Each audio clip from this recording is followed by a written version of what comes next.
Siapa yang tidak menyukai keindahan dan kemewahan? Apalagi indah, mewah, dan megah. Semua pasti akan menyukainya. Keindahan, kemewahan, dan kemegahan selalu punya daya pesona, membuat kita terpikat. Dan bukan saja kita dipikatnya, tetapi kita bisa ditawannya. Proses ketika mulai kita terpesona, lalu terpikat, sampai tertawan oleh keindahan, kemewahan, dan kemegahan itu adalah proses yang sering dihadapi manusia, apalagi ketika hidup di dunia ini. Dan setiap kita memimpikannya, semua ingin mencapai itu, yang indah, mewah, dan megah. Namun di balik segala keindahan, kemewahan, kemegahan yang memikat dan mempesona itu, ada sebuah daya yang bisa menawan pikiran kita, membuat kita kesengsem sampai tidak bisa lepas, membuat kita kepingin untuk melekat kepadanya dan terus-menerus memilikinya, bahkan ingin itu menjadi bagian dari hidup kita tanpa bisa kita lepaskan dan kita tidak mau melepaskannya. Bukankah itu juga yang pernah digoda oleh si iblis kepada Tuhan Yesus ketika Yesus dicobai setelah berpuasa 40 hari 40 malam? Salah satu godaan si iblis adalah pesona indahnya dunia, kemegahan dan kemewahannya, kerajaan dunia yang ditawarkan agar Yesus bisa tunduk dan menyembah kepada si jahat. Pola yang sama ini juga bisa terjadi di dalam hidup kita. Apalagi pikiran kita itu mempunyai kapasitas untuk bisa tertawan. Pikiran kita itu akan sangat mudah lewat apa yang kita pandang, yang kita lihat, yang kita alami, melekat kepada itu semua. Namun ketika sudah melekat dan kita tertawan oleh pikiran-pikiran yang demikian, sesungguhnya kita sedang dibawa kepada sebuah kehampaan dan kehancuran jiwa. Bukankah banyak orang yang sudah peroleh keindahan, kemegahan, dan kemewahan dunia ini, merasa hampa hidupnya dan merasa hancur jiwanya? Masalahnya adalah ia memberi diri dan pikirannya ditawan oleh semua pesona dunia itu. Padahal sebenarnya sebagai umat Tuhan, ciptaan Tuhan yang ditata begitu rupa, kita diciptakan dan terlahir di dunia ini bukan sebagai tawanan, tetapi membangun sebuah perkawanan. Saya Nikolas Kurniawan kembali menemani di dalam Sabda Tuhan. Hari ini dari dua bagian firman Tuhan, pertama-tama dari 2 Korintus pasal 10 ayat 4-5.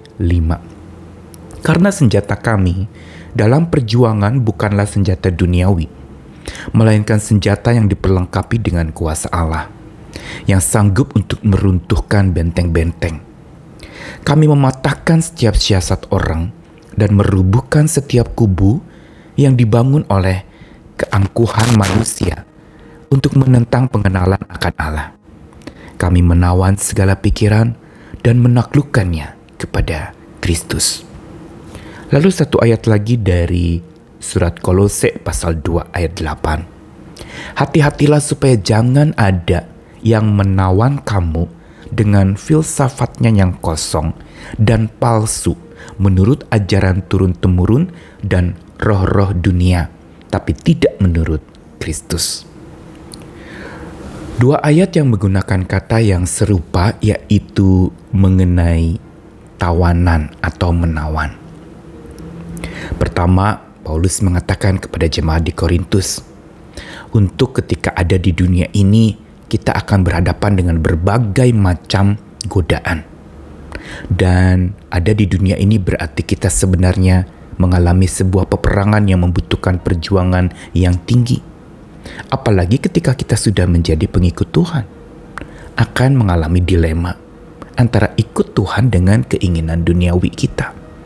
Antara ikut Tuhan yang maha surgawi itu dengan apa yang ada di dunia ini yang serba duniawi dan serba sementara. Godaan ini selalu ada di depan mata kita, terpampang begitu rupa. Tetapi Paulus mengingatkan bahwa senjata untuk kita berjuang bukan senjata duniawi, karena tidak mungkin kita berperang di dunia ini dengan senjata duniawi. Itu tidak akan bisa mampu mengalahkannya. Tetapi yang justru dibutuhkan untuk kita memerangi segala macam godaan-godaan duniawi serta pesona dunia yang ada adalah senjata yang diperlengkapi dengan kuasa Tuhan. Senjata yang bukan sekedar kita lakukan upaya-upaya untuk memerangi, untuk memusuhi, bukan. Tetapi senjata yang diperlengkapi dengan kuasa Allah, yaitu senjata kebenaran Tuhan. Dan sikap kita jelas harus dibangun, yaitu mematahkan setiap siasat orang yang dibangun oleh keangkuhannya, merubuhkan setiap kubu atau segala upaya-upaya perlawanan kepada Tuhan. Karenanya ketika kita berhadapan dengan godaan di dunia ini yang mampu menawan kita dan kita bisa memberi diri kita tertawan olehnya, saat itu sebenarnya kita tergoda untuk melawan pencipta dunia ini. Karena kita mau ditawan oleh pesona dunia ini. Karena itu apa yang Paulus ingatkan adalah untuk kita bisa menawan segala pikiran dan menaklukkan kepada Tuhan. Dan kembali Paulus ingatkan kepada jemaat di Kolose untuk supaya kita tidak membiarkan diri kita ditawan oleh filsafat yang kosong, palsu, menurut roh-roh dunia, tapi tidak menurut Tuhan. Menawan dengan filsafat yang kosong dan palsu yang berarti kembali lagi godaan peperangan di dalam alam pikiran kita itu terjadi. Antara hal-hal yang kosong dan hal-hal yang penuh. Antara hal-hal yang bawa kepada kehampaan dengan hal-hal yang membawa kepada sebuah kedamaian dan kepenuhan hidup jiwa yang terisi oleh kasih Tuhan. Bukan palsu, tetapi sesuatu yang benar, nyata, dan ada. Ini sebenarnya yang ditawarkan oleh Tuhan Sang Pencipta dunia, melampaui segala pesona dunia yang kita sering kejar dengan keindahan, kemegahan, dan kemewahannya yang bisa menawan pikiran kita pada kehampaan jiwa dan kehancuran jiwa kita. Tuhan ingin kita menawan pikiran kita kepada Dia, kepada Pencipta dunia ini, bukan kepada pesona dunia.